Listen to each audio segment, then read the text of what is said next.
नमस्कार जय जगन्नाथ। आज बनइबा बिना जंतणी रे मंडा पिठा। आग को सुदशा व्रत आसूची आपण मैंने भी यही भाव थे पिठा बनई माँ पाखे भोग लगातु। नीलिमा मैम फेसबुक रे मते मेसेज करते धला मंडा शो करने तो मुझे नहीं आसी। तो फास्ट आम चाउल को 4-5 घंटा आगु भिजेक रखीदे तापर ताकू छाणीदे पानी सब बाहरी गला आम सुखईदे फैन तले। तापर आम पूरा प्रस्तुत करवा।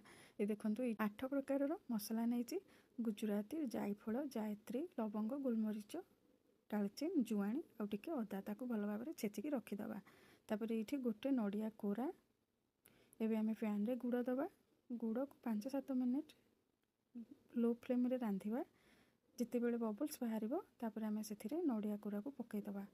नड़िया को भल भाव आम गुड़ सहित मिसेक 10 मिनिट ताकू भल भाव कषिदे। तापर आम से रखी जो गुंड करके 8 प्रकार मसला पकई देकी ताकू बाहर करनवा। अब आमर नड़िया पूरा प्रस्तुत।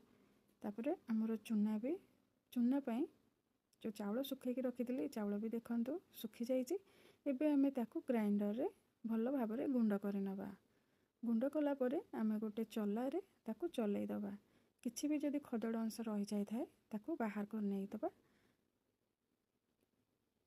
देखते ये मु चलै देइछि। एबे आमे ताकू गोटे भल सफा कपड़ा रे चूना को रखीदबा। तापर ताकू बांधिदबा भल भाव जेमिति चूना बाहर को न बाहर।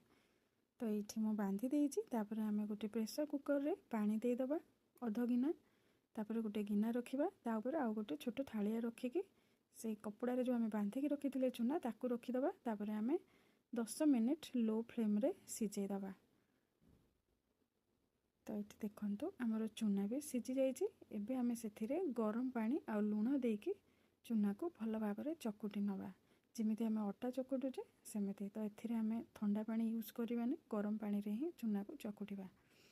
ताको एई भली भाव धीरे धीरे पानी पकेकी चकुटिबा। ये देखंतु एई भली भाव डोटा हेबा।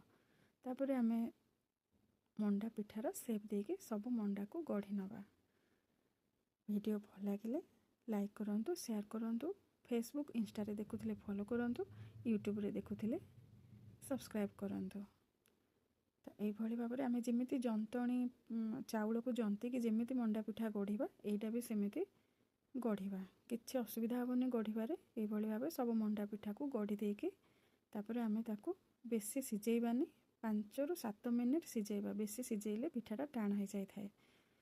तो ये देखंतु मोर सब पिठा एबे मु कर देइछि। तापर आम ताकू सिझेई नवा।